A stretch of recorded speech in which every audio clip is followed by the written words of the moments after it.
Greetings, everyone. Welcome to another edition of the Holistic Human Optimization Show. I am your host, Ronnie Landis, and I am joined today by a special guest, a very dear friend of mine and a colleague, Brittney Bergan. And she is an incredible transformation coach, a soulful entrepreneur, a fitness and nutrition expert, and so much more. I've gotten to know this incredible woman over the last 4 or 5 months, maybe a little bit less than that, and I've just been blown away by just all the incredible wisdom and just all the activations that have occurred through our connection, and just the work that you've been doing in the world. And I just have so much respect and honor for you. And I knew at some point that I had to get you on here to do this podcast together,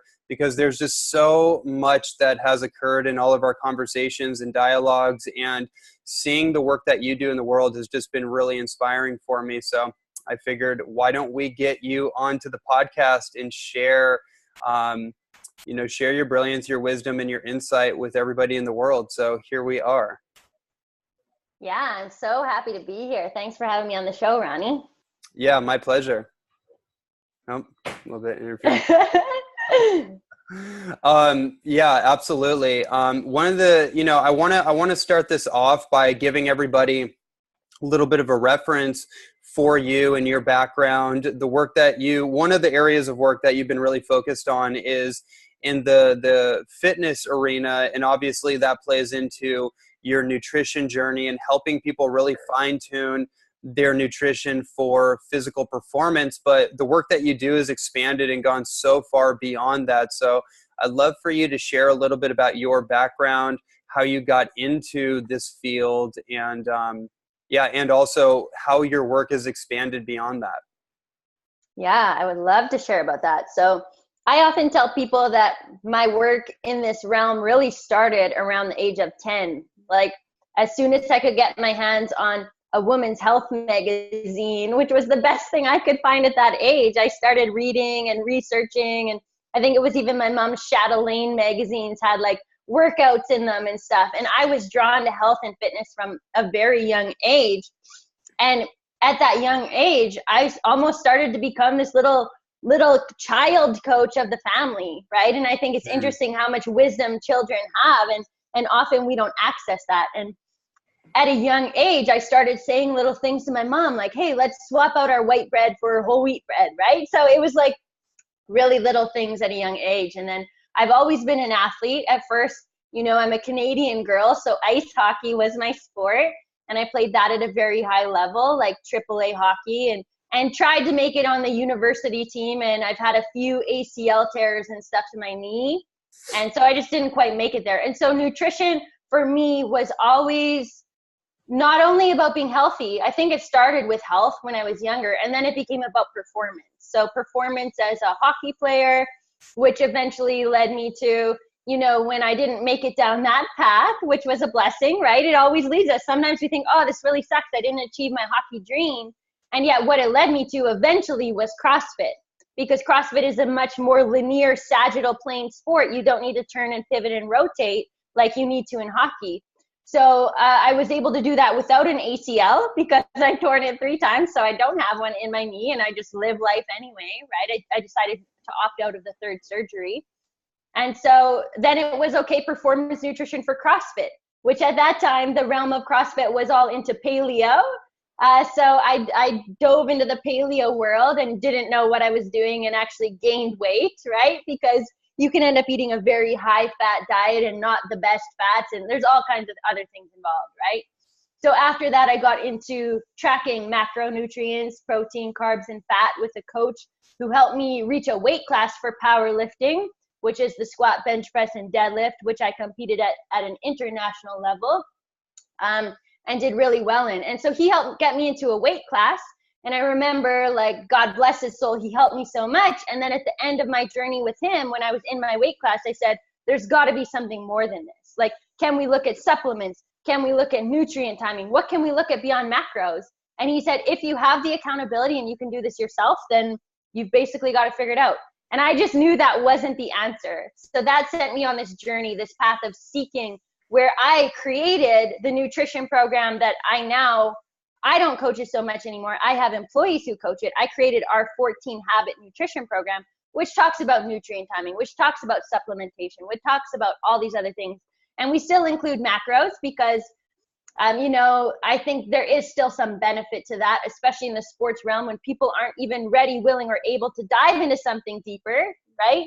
And yet now I'm living my own nutrition in a much deeper, more intuitive way, a lot of superfood nutrition and a lot of just what am I really being guided to, like even eating for the chakras, right? Things like that. So that's a little bit about my journey.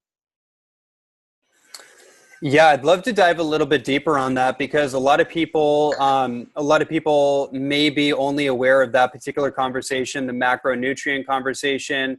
You brought up a few different things like eating for your chakras, more intuitive.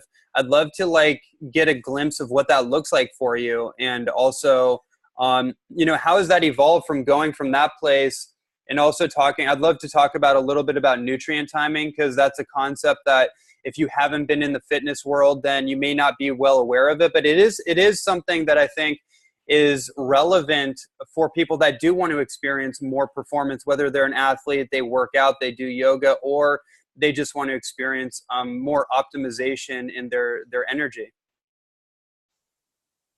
Yeah, for sure. So which one do you want to start with? There's a lot there. I'll hand it off to you and then just kind of let you unpack it. Yeah, let's start with performance and then we'll get into chakras and stuff like that. So as far as performance nutrition, what was really game changing for me was reopening myself up to carbohydrates, right? Because I came from paleo where I was really limiting the amount of carbohydrates that I was consuming. And the biggest thing that I learned from my macronutrient coach was to open up to carbohydrates again as an energy source and as fuel and as a recovery tool. So what I didn't realize at the time is yes, I think everyone knows as an athlete you need protein. As an athlete, depending on the way you're competing, we could talk about whether you're always doing 1 rep maxes versus are you doing a lot of anaerobic training, right? Are you doing a lot of CrossFit? There's different ways to eat for your sport. Are you an endurance athlete? Most athletes need carbohydrates. Let me just put it that way. So the biggest game changer for me was my post-workout nutrition. And I learned that through a combination of, just tracking macros and knowing I needed to get a certain amount of carbohydrates in a day. Through my work with Barbell Shrugged, they're really promoting organic foods and grass-fed meats and things like that, and nutrient timing. I learned a lot from them. So basically, the biggest game changer for me was getting both protein and carbohydrates in post-workout. So that that would aid in protein synthesis, right? I could refill my glycogen stores right after, repair the muscles, and essentially utilize an insulin spike. Everyone says insulin spikes are bad. If you're a performance athlete, tearing the shit out of your muscles, it's not bad. It's one of the best things you can do for yourself, right? So allowing myself to have that insulin spike post-workout with a good quality carbohydrate still, right? Like an organic sweet potato, or like an organic grain or something like that, right? So having carbohydrates post-workout was one of the biggest things that allowed me to improve my recovery. I would notice 2 days later, I'm ready to hit a hard workout again. Whereas before, when I wasn't giving myself the carbohydrates, I wasn't seeing that kind of recovery. And that's what I've noticed with almost all of our clients is when we reopen them to this realm of carbohydrates, and that leads it into chakras, right? So when I think of carbohydrates, I think of the solar plexus chakra. So, eating the sweet potatoes, eating now I eat sprouted grain bread and things like that, right? Eating these things are what gives you your power, right? It is when we're not eating them, you're actually diminishing your power. And I also want to bring this into a bit of a conversation around hormones because I noticed as a woman, and a lot of my work with Idealist Isabel, that's the name of my business, when you sign up for our newsletter, what you get is a woman's training guide. And we have parts on pelvic floor health, which I believe is neglected in the fitness world. We could go down that path if you're interested. And then I have female nutrition. And then we also have a few other things. Essentially what we get into with female nutrition though, is women have a tendency to eat at different ways at different times of their cycle. And I think that's something that they have resisted, because we often think that we need to be the same as a man, and we're not the same as a man hormonally, right? So what I notice now, bringing it to my nutrition now, is I eat very different at different stages of my cycle. So there's about 2 weeks where I do eat higher fat and lower carbohydrate, and I fast a lot more because that's what my body wants. And then there's about 2 weeks where I eat a lot more carbohydrates. I eat breakfast instead of fasting. So yeah, that's a few things there. And then as far as intuitive goes, it really does go a lot with my cycle. It's like, am I feeling extra hungry? So like leading up to my period and the week of my period, that's when I generally eat more carbohydrates, because when progesterone is low, the body is actually more insulin sensitive. So my body just wants more carbohydrates, and I used to resist that, and now I roll with it, right? So that's an intuitive thing. And then it's really like, what foods am I being drawn to? And I'm drawn to a lot of like earthing, rooting foods, like beets, like sweet potatoes, root vegetables, right? There's all kinds of minerals and stuff in there, which I know you could get more into. And then that's also eating for the chakras, right? So the root chakra is all about safety, foundation, groundedness. So root vegetables work on the root chakra and the color red, right? So beets is like a double whammy. And then I'll also, sometimes I'm kind of go back and forth between eating meat as well. And I do notice during my menstrual cycle, during my period, I want red meat more. And I think there's a number of things there, whether it's iron or things like that. I'm not sure. I just don't resist it. I don't need to understand it all, right? Like, am I loving myself? Is my intention to nourish and heal and become the best version of myself and achieve my full expression? If it is, then intention's everything, right? And then there's still a level of awareness that we can get into, and being in harmony with the earth and in harmony with food. Like, there's all kinds of different paths we can go on, but hopefully that gave your listeners a little bit on all of that. Yeah, definitely. I mean, you said a lot of really interesting things there. I mean, I like this conversation around intuitarianism and really shifting from the arbitrary and outdated kind of templates of diet and a lot of things, a lot of these diets, like, they serve as a good roadmap to get started with if you don't know what to do and you don't know how to structure that for yourself. You don't have the experience, or you want to try something new. But what I see in the diet world is that people will swing like a yo-yo from one thing. They'll go like raw vegan or something, and then they'll swing all the way into like heavy meat eating in their body. And they could have been doing this for years and years. So there's an adaptation that has to happen, or they could go from here all the way here. And for most people, there's like this adaptation and acclimation that their body has to go through in order to make a sustainable shift. And I see people yo-yoing back and forth just based on ideology, based on someone else's perspective, or maybe they didn't know how to do this thing perfectly as they were going through their own maturing process, as they're going through the stages and phases of life, and they have maybe more stress than they're used to, or their hormones are starting to change. And so it's a really interesting thing, because I think it's so easy to get locked into a box in a one-way type of thinking, which basically opposes or disregards all other perspectives when we do that. And we're missing a lot of essential keys to our own particular puzzle. And so I like this idea of intuitarianism, being guided by our intuition, and also having more knowledge and information to guide us so we know what we're doing. One of the things you were talking about is basically the emotional and interpersonal relationship between food, like in that root chakra, in the root vegetables, being very grounding and helping to anchor in certain personality traits or things that might be holding somebody back mentally can be associated with what types of food they're eating as well. Yeah. I would actually love for you to get more into that. And first, I think we can dive even a bit more into the whole like chakra, eating for the chakras type conversation, because like, so we look at the root chakra, and I mentioned beets, or like often I'm not an expert in eating for the chakras, right? So this is just my own experience, and that's what I want to share, and that's how my whole business has been created. It's been created out of the experiment that I've done with my own body, mind, and spirit, right? And then taking people along the journey with me. So I always say, and if you're watching this and you want to be someone like, you're like, I want to be like Ronnie Landis, or I want to be like Brittney Bergan, right? If you see us here, it's like, okay, start your own experiment on yourself and then get 2 steps ahead of someone and then take people with you, because that's what I've done, right? So as far as the chakra thing, I'm not saying I'm an expert. This is my own intuitive, whatever you said, intuitarianism. I love that. That's what I'm doing now, is intuitively I'm finding myself guided to that. So we can talk about like meats and like root vegetables and beets and red colored things, strawberries, tomatoes, whatever for the root chakra.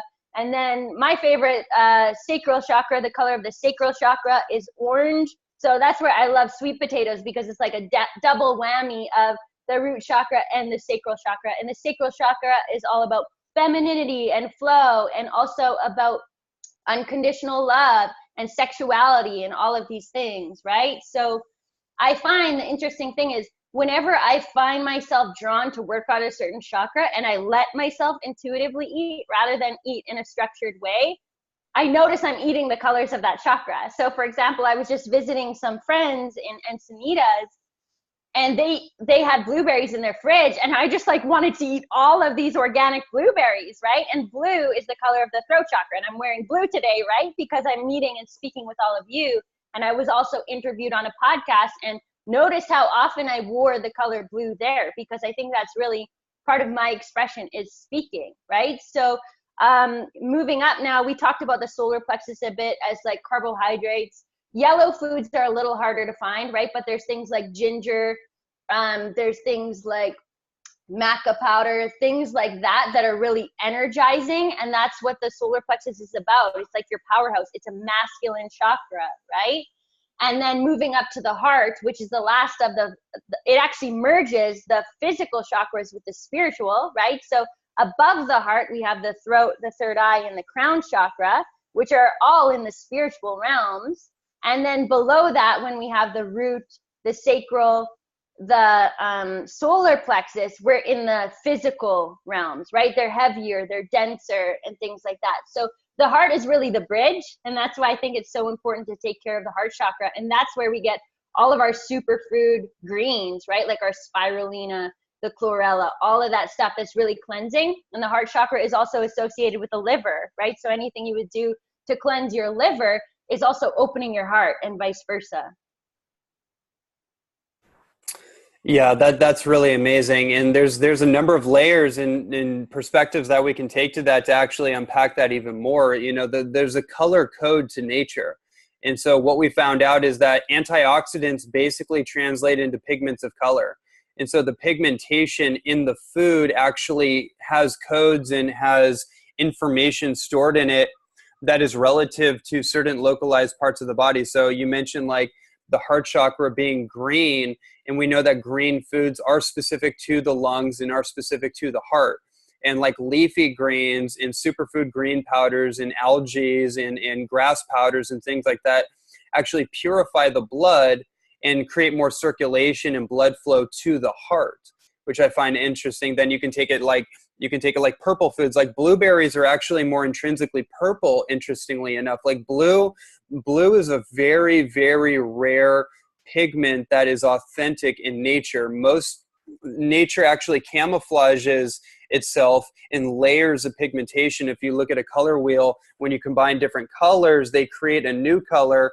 Well, nature's doing that too. And most of the blue that we see is actually a refraction of light. So blueberries are actually more intrinsically purple than they are blue, but they have that they kind of like, it's kind of like it kind of like masks it a little bit. So it's interesting, like blueberries are very specific for the crown chakra.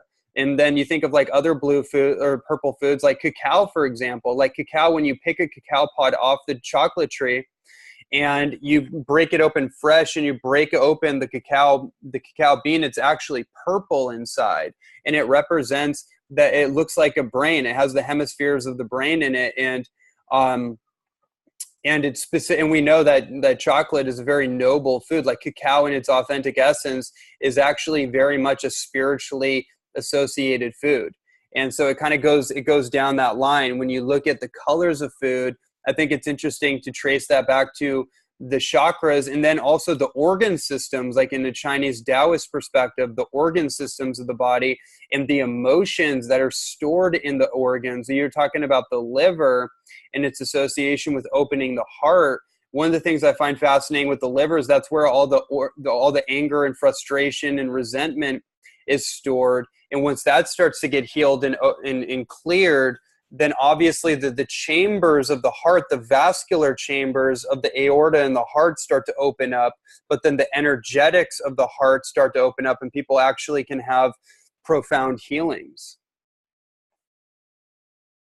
Yeah, I love that. Thank you for sharing. And I really love that you brought the word resentment forward when speaking about the liver, because I, this summer, did a liver cleanse for the first time of my life. I'm 29 and have never cleansed my liver because I was coming from this performance world of like, and in this world, generally what I hear from people is like, the liver does the cleanse. You don't need to support the liver kind of thing, right? So let me actually, okay, first I want to bring it back to resentment, and then I want you to speak to that a bit, Ronnie, because I would love your perspective, and I'd love, because if this is live, whether you've already tagged me or not on Facebook, I'm going to be sharing this with my peeps, and I want them to get some stuff out of this too.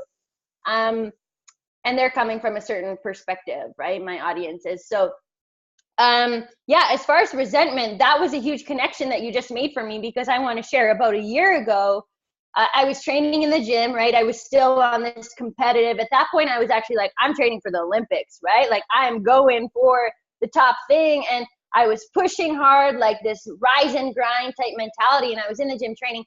And at the same time, I was working through a lot of anger, right? I was working through a lot of anger. And at that time, I was lifting like really heavy weights, this like pause, deficit, clean deadlift at the knee. And I had bands and everything. So as much resistance as could be there as possible.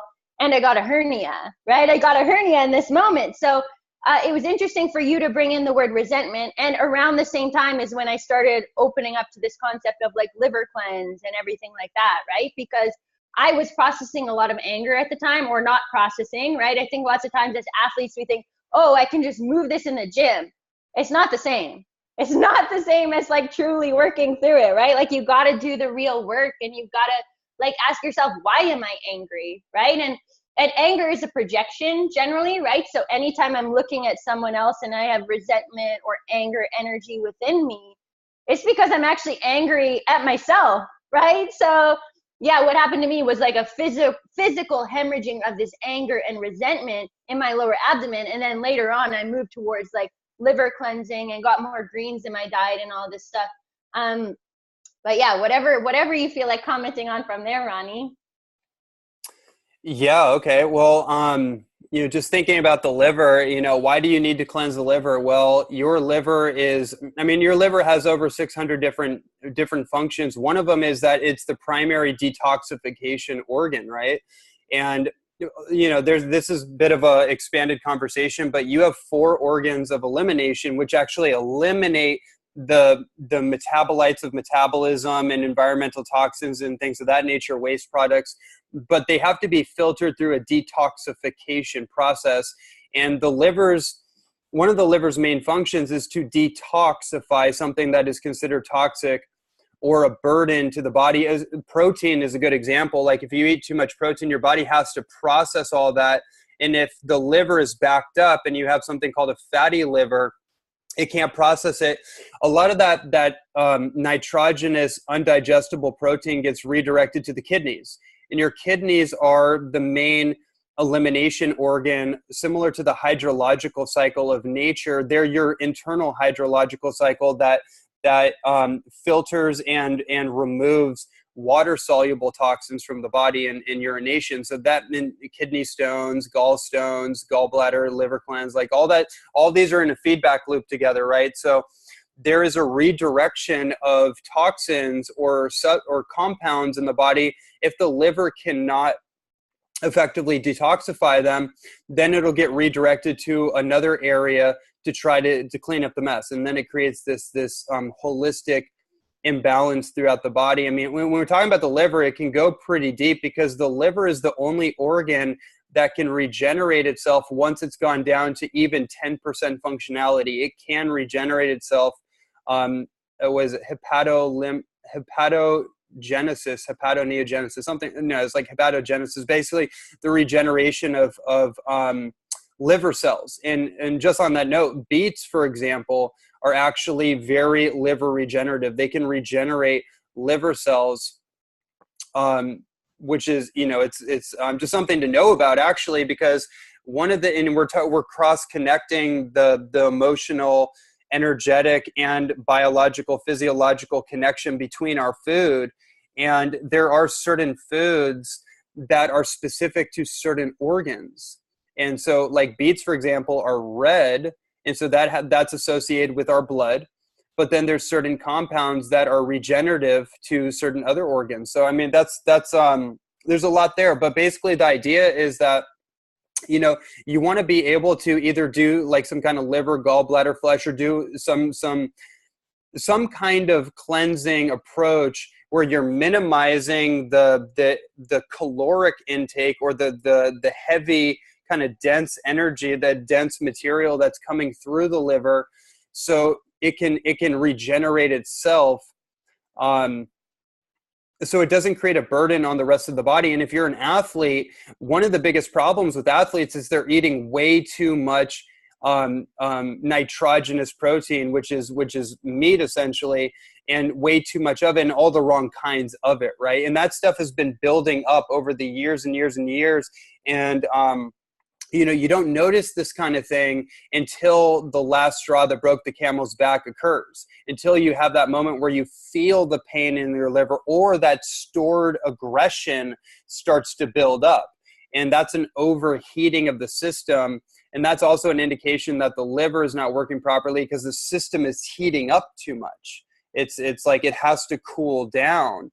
And so there's a lot, I mean, there's an infinite amount of reasons why someone would want to do that. But ultimately, for complete functionality of your holistic body, your glands, your organs, your hormones, your blood chemistry, all of it, like the liver is absolutely, I mean, it's absolutely essential. I think we've kind of like articulated why somebody might want to consider that. Yeah, why don't I'd love to ask then, Ronnie, for my peeps watching, listening afterwards, when should they do a liver cleanse? Like when, how often? And then for athletes, how much protein do you think they should be eating, and what kinds of protein? Okay, well, as far as like the when conversation, that's more of a specific thing. So generally speaking, you might want to consider doing that kind of thing, every 6 to 9 months or once a year.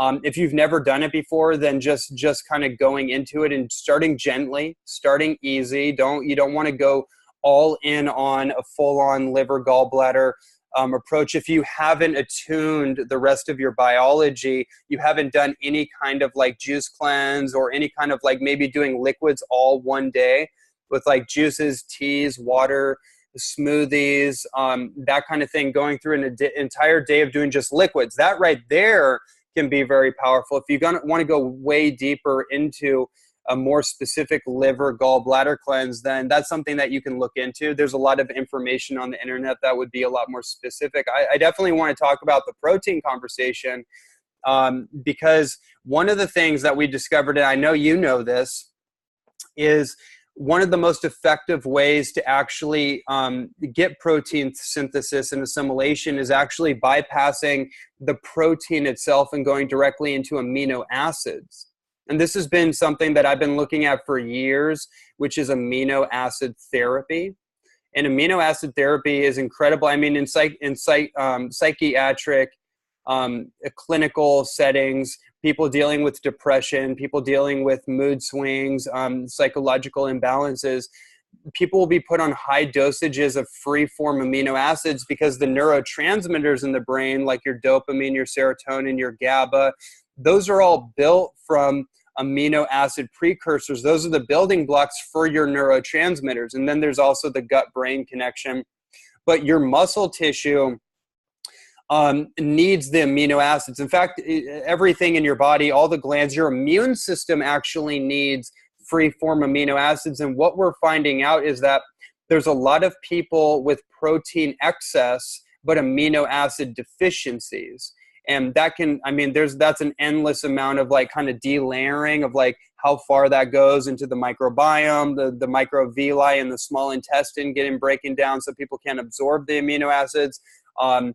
Digestive fire not being, not having enough stomach acid, et cetera, et cetera. But ultimately, what I found for me and for countless other people that I've worked with, I know this is true for you, the liver actually is the burden on the liver for having to digest all that exogenous heavy protein material and break it down into usable amino acids completely gets bypassed by taking in free form essential amino acids, which the body needs probably more than most things that we're putting in our body. One of the big things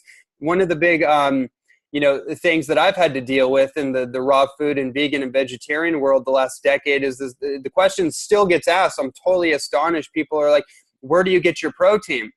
And it's like, I want to ask them, where do you get your protein? Because a lot of the you see this in the bodybuilding world, a lot of that, like that muscular, like that when people get really, really big, a lot of that's actually inflammation pushing the musculature out, especially when you see it getting like really ridiculous. It doesn't even look human.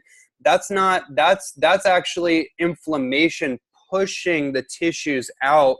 And when people go on a cleanse, they start thinning out a little bit and losing a lot of that muscle mass, and they get kind of scared. But the reality is you actually need to, because you can create a lot of cardiovascular damage by storing all that heavy muscle tissue and feeding. And a lot of that's just protein deposits that get stored in the muscle tissue. And then you find people need to get tons of body work because they find that there's these calcified protein deposits stored in the tissue, creating these knots and these hard spots in the musculature. And that's also, by the way, that's also a big aspect with cancer. A cancer cell in a tumor has a protein calcium encasement that protects the fungal viral infection, which is basically what the cancer is, aside from hormone-driven cancers. And then it creates this protein deposit around it so the immune system can't get to the infection. And then, that's how it proliferates.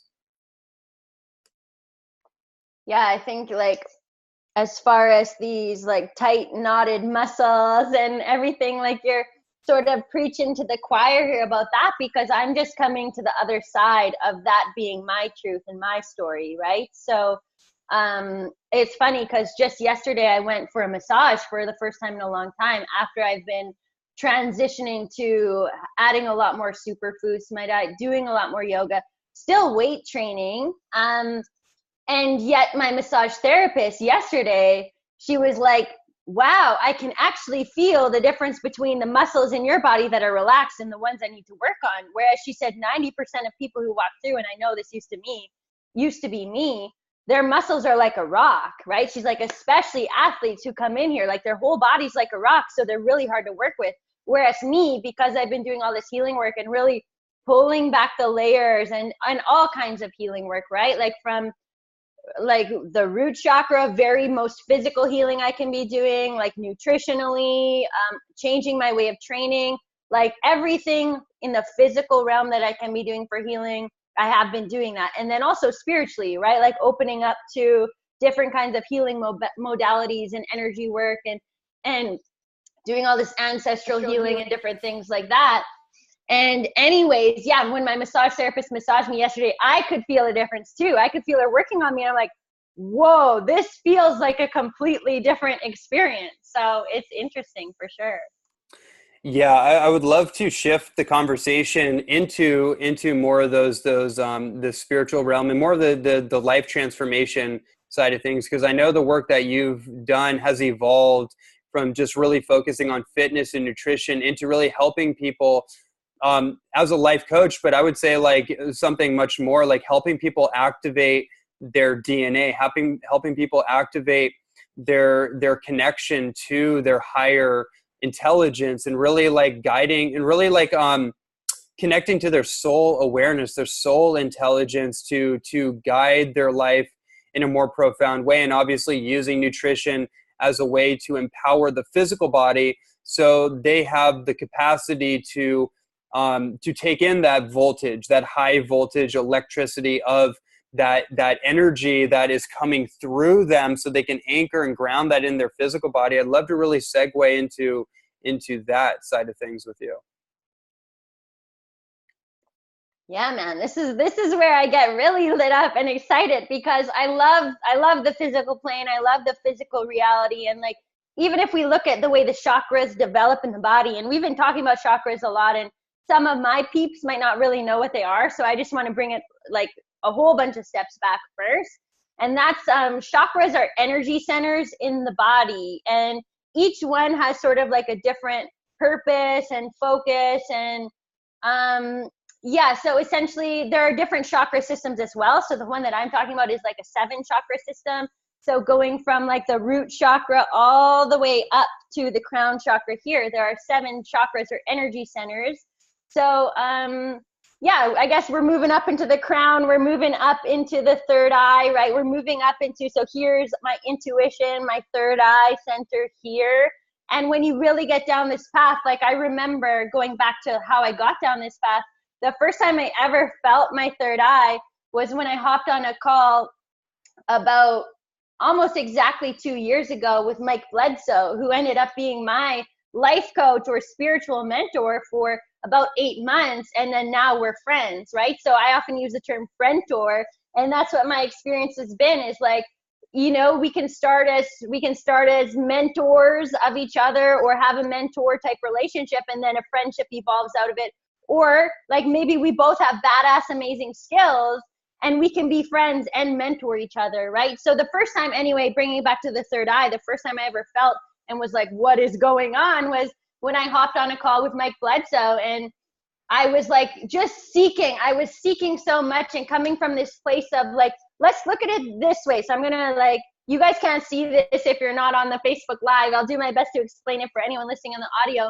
There's this graph that represents, on the vertical column, it would be essentially enlightenment, right? So accessing our divine self. And then on the horizontal plane, that's the personality self, or the ego, right? And the ego is not bad. We can evolve. To me, this is where we bring in like morality, right? Our humanness. Like, so we can become a fully evolved human, and we can become a fully enlightened being. And they're 2 completely different things. And my work that I'm most interested in is integrating those things, integrated wholeness. So this is my take on a graph that I learned from Sandra and Daniel Biskind, who I think they actually got it from someone else. So that's kind of what happens as you get down this path, right? It's like people receive downloads, intuitive downloads, and express them in their own way. And then as you receive them, it's like, okay, now I can receive downloads that build on this, or make it make sense for me, and assimilate into my truth, right? So yeah, the work that I do, what I used to do was all the personality self, all the ego self, right? I try to, it's all the identity attachments in my life. So I tried on the elite athlete identity, right? I built the business. So here we could have someone, if we're just again on the horizontal plane of the graph, they could have a really rockin' body and a really kick-ass business and all this stuff, and still be completely unfulfilled, right? That's what I find if you only go down that spectrum. And that was a bit of my experience, right? Like I remember winning North American powerlifting championships, and it was one of the best moments in my life. And yet there was still like this, and now what, right? And it was like, I knew I had to do deeper work. So my work was going down, developing this ego, developing this identity, and then essentially killing it off. Like I went backwards some, right? I was like, I need to let go of this. I need to let go of all these things that are not in alignment with my true self. And then I can now my work is, and some of the work I've been doing with you, Ronnie, as my friendtor, is re-assimilating and reintegrating my masculinity, my ego self, all of these archetypes, like the warrior archetype, the elite athlete archetype, all of these things in with all of this true self, divine self enlightenment work that I've been doing, right? So for me, the path was like, okay, let's try this. And I think that's for a lot of people in the Western world. Let's build the business. Let's be the athlete. Let's really attach to these identities that society says is valuable. And then when I'm unfulfilled, let's start doing the spiritual work, right? So everyone has a different path. That was my path. And now really what I'm trying to do with the people that I work with is like, let's get you on that spiritual path a little sooner so that you don't have to do the killing the ego part, right? Let's do it. So everything, we're just going on integrated wholeness where we're constantly integrating the true self with the physical identities and human manifestation that we are.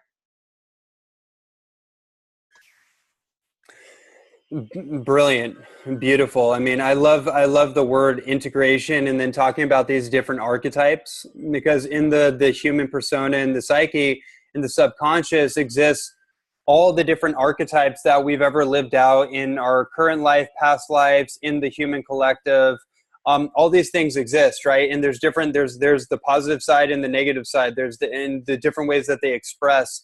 And I find that the more one has healed their trauma, has healed their woundings, has healed their liver, in the different organ, and this is kind of the cross connection between the emotional, psychological world and the physical body, because in our body, these things get stored and the subconscious opens up. And a lot of people, I mean, they still have this arbitrary view of the brain being like the storehouse of consciousness. Your brain doesn't actually store anything. It's just a transmission device. And if you're too neurotic and you have too much going on up here, too much hoarding up here, then all that stuff gets redirected into the body and usually gets stored in the neck. It gets stored in the shoulders, the back, the thighs, the knees, the different areas and different systems and in the organ systems, as we pointed out. And so what I found is that when somebody does more physical cleansing and they're doing more physical healing, they optimize their nutrition, they optimize their lifestyle and their movement patterns, their sleep schedules. And then they also do that deeper interpersonal work. Things start to integrate more within them and they become more a whole and a holistic human being. And I'd love to kind of expand upon that concept of being whole and a holistic human being. Obviously, the show is the Holistic Human Optimization Show. And the reason it's called that is because this is about the human experience. This is about all the different varying dynamics in creating that bridge, that connective tissue to integrate our relationships and our finances and entrepreneurship and our physical health and vitality and wellness and all the different aspects of the human experience. Yeah, and I think that's one of the reasons why I was attracted to your work, Ronnie, is I've also, since I gave birth to my little business, Idealistic Isabel, out into the world about 2.5 years ago, and before that I was a high school teacher, I've always sort of preached this holistic perspective, and I'm circling, you can't see this if you're not watching the live, I'm circling with my hand because one of my favorite perspectives on this is the Native American or First Nations medicine wheel, which one of the variations has 4 components, right? And I've always been drawn to and attracted to First Nations spirituality and concepts, and I just love those people so much. And I could go into all kinds of reasons why. I used to teach up north in a First Nations community, and I just love all of the wisdom and the passing on of stories and all this. And anyways, bringing it back to the medicine wheel and the 4 aspects of a human being is there's the physical, emotional, mental or intellectual, and then the spiritual, right? So there are these 4 aspects to a being. And I remember, I think it was my very first call with you, Ronnie, you brought up that component or those components of a human being. And I was like, okay, we're on the same page here. Yeah. So that's what I love, right? It's like I also say the interesting thing though, and you've already brought this up, Ronnie, is like, if we are working on the physical, we're working on the spiritual. Whether our awareness is there or not, we're doing it. So if you're drinking a green shake, you're opening your heart, whether your awareness is there or not. So you're doing the work. And I just want to celebrate anyone listening to this podcast, whether you're lifting weights or reading a book or going to a church or spending time in nature, like whatever you're doing, you're actually working on all aspects of yourself, because we can't compartmentalize. And yet there is value. There is value in compartmentalizing and taking the time to be like, okay, is my medicine wheel balanced? Like, have I only been devoting, have I felt safe in the gym and in my nutrition? Have I felt safe working on that part of me, and it scares the shit out of me to look at the spiritual realm?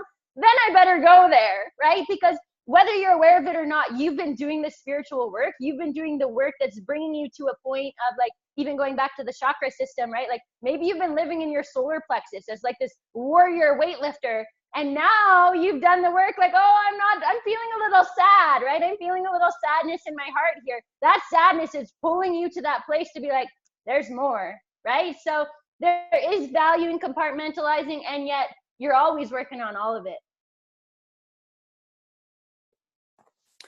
Yeah, beautiful. I love all that. Yeah, it's so spot on. And yeah, how you do one thing is how you do everything. I don't know if that's entirely true. I think that we have a value system, and some things we are naturally going to put more attention and energy on than other things. But ultimately, the goal is for one thing to be translatable to another. So how we work out and what we do for our training should be with intention and presence, and to our posture and to our our mind, and not to be swaying off and thinking about anything outside of that moment. And the same thing in our relationships. We want to be very present to the moment and the energy and whatever's going on in that realm. And it is the same thing. It cross translates to every area. And that's how you know when that natural flow starts to happen. I think that's how you know that you've integrated those different archetypical expressions.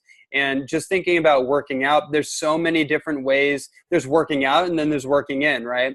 And I think that's kind of the real key, is that there's working out, there's a yang, there's exertion, and then there's yin, there's restoration, there's internal development that you have to do. And I think when you're really integrated, it's when those worlds merge, when the inner and the outer world actually merge. And then the outer world becomes more of a holographic reflection of what's going on in the inner world, or what has gone on in the inner world. And there's a little bit of a lag time in the external world. So that's interesting. I'd like to get your take on that too, just everything that's said, because I think in the metaphysical world, that can be a little bit of a gap in people's understanding, because a lot of people think like, okay, the world is a mirror, so that must mean whatever's going on externally is a reflection of what's going on internally right in this moment. But there's a lag time in the three-dimensional world. There's a lag time in the quantum world, right?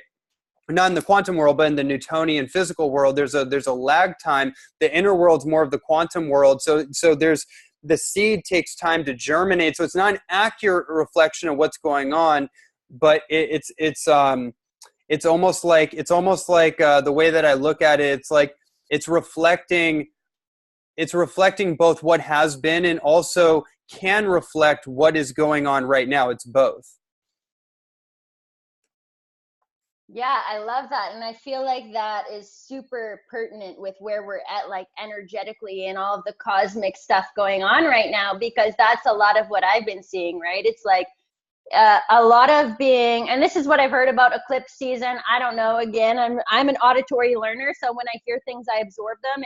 And then I check in with my intuition. Is this truth? Is this my truth? Right? And so one of the things I've been hearing about eclipse season is like, pay attention. And I heard this from Katerina Satori on one of her live videos.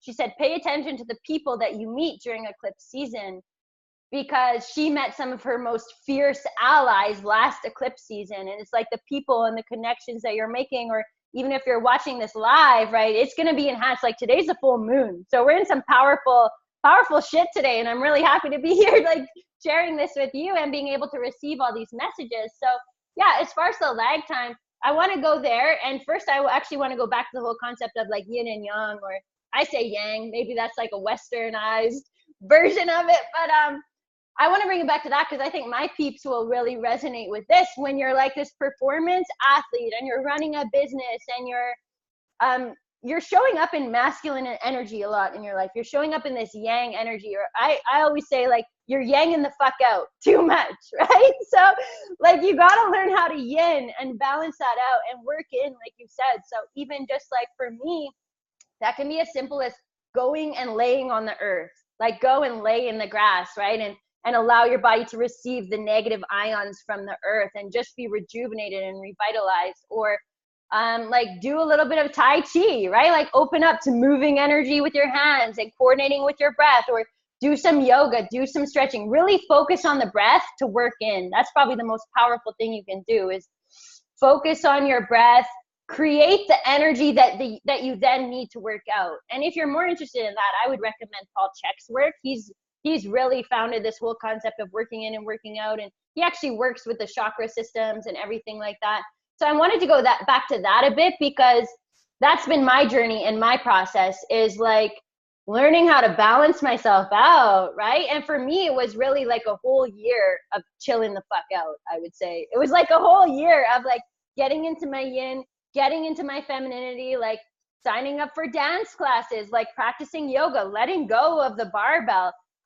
Even in my business, not being so regimented, but allowing things to flow with ease and grace and come in their own time. Because like, I think Guy Ferdman first explained it this way. It's like, we're in the river, we're in the flow of life, whether we want to admit it or not. So we can be like trying to swim upstream and resisting what's really going on. Or we can like cling to rocks and be like, I'm scared, right? And hold on to a rock and then get beat up by the water, right? Or we can like surrender and go with the flow. And then I think where the divine masculine comes in is like, that's when you start swimming with the stream, right? You start swimming with the flow. So you're still asserting energy. You're still in your yang or your yang, and yet you're doing it with the flow of the universe, in alignment, in the same direction. Yeah, absolutely. Yeah, and this pertinent message, especially for today in this portal that we're all going through. And this is a 6-month portal, by the way. So this will ripple out. So for everyone that's listening to the audio now, about a month out from when this is aired on Facebook, just know you're still going through it. We're still going through the residual eclipse energy, and it's a principle for life anyways. It really doesn't matter what the portal is. It's just an amplification of energies that have already been there, that are being shifted, redirected, reorganized, exorcised, expressed out. So we can see what's been operating, the operating system, what's been going on inside the subconscious, unconscious mind that's been running the show and controlling our behavior and holding us back energetically, so we can actually be fully free, liberated, in complete control of our destiny, complete control of our food habits, complete control of our relationships, not control in terms of like controlling, but in control of our behavior and what we do, and how we engage and navigate and interface with these different areas of our life. Yeah. I want to bring it back to the whole, like, you know, this quantum reality versus the Newtonian reality and all this stuff, and really the concept of being a conscious creator, right? Because that's what all of us are. And I think that's what people like you, Ronnie, like myself, that's what we're doing. That's why we're leaders, is we're bringing in a new way of being. So like, because we're open to this divine spiritual energy, and we're open to receiving these messages, and we're open to expressing them, and we're open to embodying them, we're showing people a new way, right? And that's where the lag time comes in. Is it's like, the interesting thing is like, even me, I grow so fast that it's like, I'll go to an event, I'll come home embodying a completely different vibration, and the people who haven't seen me since the last time, I could have changed like the equivalent to like multiple lifetimes, right? So that's where the lag time happens. And yet the interesting thing is that I believe that's where it comes back to, like, we have to be the fierce protectors of our own frequency. And that's also sort of a interpretation of something that I heard from Katerina Satori. Sorry, my dog is wanting to go out. You might hear him in the background of it. He's good. He'll be out in like 10 minutes. And yeah, so like, what happens is, as we embody this new frequency, the relationships in our life, the things in our life, they need time to adapt, right? Or I shouldn't even say that, right? Like, they have a choice to adapt and adjust and to shift. So that's what I've been noticing. I just got back from a Marcy Lock event in California, and I was embodying this new level of frequency. I always knew it was in me, right? I always knew it was there. I'm like, why isn't everyone seeing me as this divine, powerful being? And there's also sometimes a lag time in our expression, right? So my awareness was, I've always known I'm this divine, powerful being. Why isn't everyone else seeing me like this, right? And so that's where like, there is a time, there's like a blossoming, like a flower, right? Or even when we take people through our programs with our business that Ronnie and I partner in, and we take them through like a 40-day transformation, I explain it as like the transformation of a butterfly, right? So there might be like a cocooning phase and you're like, oh, I thought I was supposed to be this powerful, beautiful, magical being. And it's like, you're getting there, right? So there's all kinds of conversations we could go to with the lag time. The most interesting one to me is, so say I get home from an event like this and I notice someone else is showing up in their shit, right? Because that happens, right? I can be my scared little girl and I can be reacting, or I could be running away and fleeing and like closing off and going into contraction energy, right? Because that used to be one of my patterns, is like, if the energy starts running too high, or if someone around me is expressing anger, I would want to run and hide, right? So that's Brittney showing up in her shit and her old patterns. And what I notice is, as I embody a higher and higher vibration, one of the highest vibrations we can embody is neutrality, right? Mm-hmm. So that's where, when we're embodying neutrality and we're vibrating at that level, I could show up to you, just as an example, Ronnie, after an event where I'm like at this super high vibration, and Ronnie could be in his shit, and I could just be like, yeah, you can be there, man. I'm going to continue to hold this high vibration. And then you have a choice. You can be like, look how much fun Brittney's having. Like, I think I'm going to shift my vibration, right? So I think the lag time is getting to be less and less, because that's the truth that I'm proclaiming, right? So, yeah. Yeah, it's getting quicker and quicker. The veil is being thinned out, and to the degree that we can release resistance and come into spontaneous alignment, and really it's almost like, you know, there's this conversation that you have to let go of things, but what I found is that that's actually somewhat backwards, but it's very hard to change your behavior. It's very hard to change your behavior. What actually has to happen is you have to go through a transformation. So what's holding on to you lets go. It's actually, you're not holding on to things, they're holding on to you. And so you have to shift your vibration. Sometimes there is a bit of a battle involved. Like if you are on a low, sometimes you have to fight your way out to climb out of the ditch. But once you've gotten out, then you can relax, right? It's in this ebb and flow. And, but what we're talking about is letting go of the fight, because I think for most of us, we've been fighting for a long time. And now what we're experiencing is just this complete release of contraction and resistance to life. And this spontaneous alignment is starting to happen. It's almost like we don't really have to do anything until it's called upon us, until we get that inspired action, we get that next blueprint, or the next breadcrumb leading to the greater blueprints. Like, we don't have to create the whole map anymore. We can visualize it, but then we can let go, knowing that that's a pale approximation of what's going to be anyways. But we can have a concept or a visualization of what the future holds as a potential timeline, and then let go and be so in the moment. Just listen, what's the next step? What's the next step? What's the next step? And just follow it out.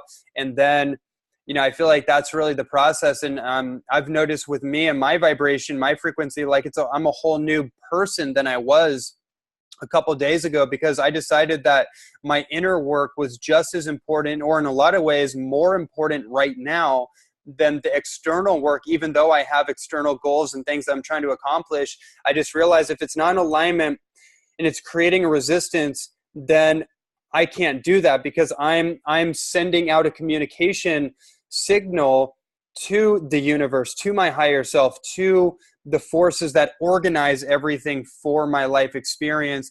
And I don't want to send mixed messages anymore.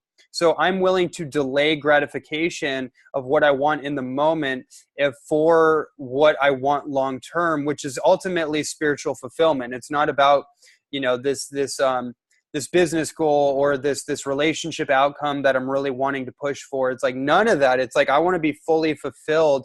And if all those things line up along the way, then that's amazing. But if they line up and I force them into place, then a huge, like we're just going to recreate old patterns that haven't fully been worked out and just repeat these cycles of disappointment. Yeah, I love that. And that really reminds me of a conversation that I heard on the Bledsoe show with Daniel Schmuckenberger. So I'd love to share a concept from him. And he talks about this concept of being versus becoming, right? So generally in the Western world, we've been very focused on becoming. Like, I'm going to become the elite athlete. I'm going to become the successful entrepreneur. I'm going to become. And we haven't taken the time to just be in silence, be with nature, be with our breath, meditate, right? Whereas traditionally, like Eastern religions, were much more on the being end of the spectrum, right? So what Daniel Schmuckenberger talks about is it's really this integration, and it's this spiraling forward, right? So it's like this dance of being and becoming. And that's what I've been noticing in this energy lately, is like one day I'm like becoming, and it's like this masculine energy, and I'm like hammering shit out in like super high productivity mode, and it doesn't always feel good. Like, that's not the energy that I love to be in. And yet it's this acceptance, right? Accepting, like, this is what I feel inspired to do today, even if it doesn't feel that good, right? And then the next day it's like, oh, I'm in complete surrender. Like, that's today, right? I'm in complete surrender. What messages want to come through? Who do I get to connect with? This is all ease and flow and grace, right? So that's what I've been experiencing lately. Amazing. Well, Brittney, we are at the top of the hour. So this is, I mean, we could, you and me could go on an endless rabbit hole forever. And it would be totally amazing to do so. Before we check out though, I want to invite everybody to take a look at all of your work. So I definitely want you to share where people can find more information about you and your resources. And also, I want to see if you have any kind of parting insights for anybody that's listening. It's really inspired by this conversation and really wants to put these pieces of wisdom into practice. Yeah, no, the message I want to share with anyone listening is I love you. And that might be like, I know I've been really expressing my love and just showering it on everyone since I've been coming home from this event. And I know they can feel it as soon as I tell them, like, I love you. And that's what we've all been looking for, right? Is this love, this like divine, unconditional love. And so that's what I want to shower upon all the listeners, like wherever you're at right now, whatever you're experiencing, whatever trauma you've experienced in your life. Like, you are not your trauma. You are not the bad things that happened to you. You are not the limiting beliefs that you've accepted and adopted. Like, you are this divine, beautiful, amazing being. And I'm so in love with all that you are, whether you're in your shit or you're coming through it. Like, I love you exactly where you're at. And yeah, as far as where you can find me, we'll go there next. Yeah, I feel inspired to invite you guys to check out my website, idealisticisabel.com. So you know how to spell the word idealistic, and Isabel is Isabel. And go there and please sign up for the newsletter. You guys will receive my free women's training guide. So any of the ladies listening, or any men who coach with or live with a lady in your house, this will help you understand them and their hormones and what they're going through. And I think that's really where we're moving as a society, is like, we've got to open up to understand and realize that really we are all one anyway. Whether you're a man listening and you're like, I don't understand this women stuff, or you're a woman and you're like, I don't understand men, like, we're all one. So I want to invite you guys, whether you're a man or a woman, to go and sign up for the newsletter at my website, idealisticisabel.com. Check us out on Instagram, idealisticisabel, and then check me out personally on Instagram, Brittney Bergan, and Brittney is Brittney, and Bergen is Bergen. Awesome. So good. Brittney, you are amazing. It's a pleasure and honor. Thank you so much for joining me, sharing your wisdom, and having this incredible conversation and sharing it with the world. It's been a pleasure. Yeah, thank you so much, Ronnie. Thank you for being one of my most magnificent mirrors. I appreciate you. My pleasure. And likewise. Thank you.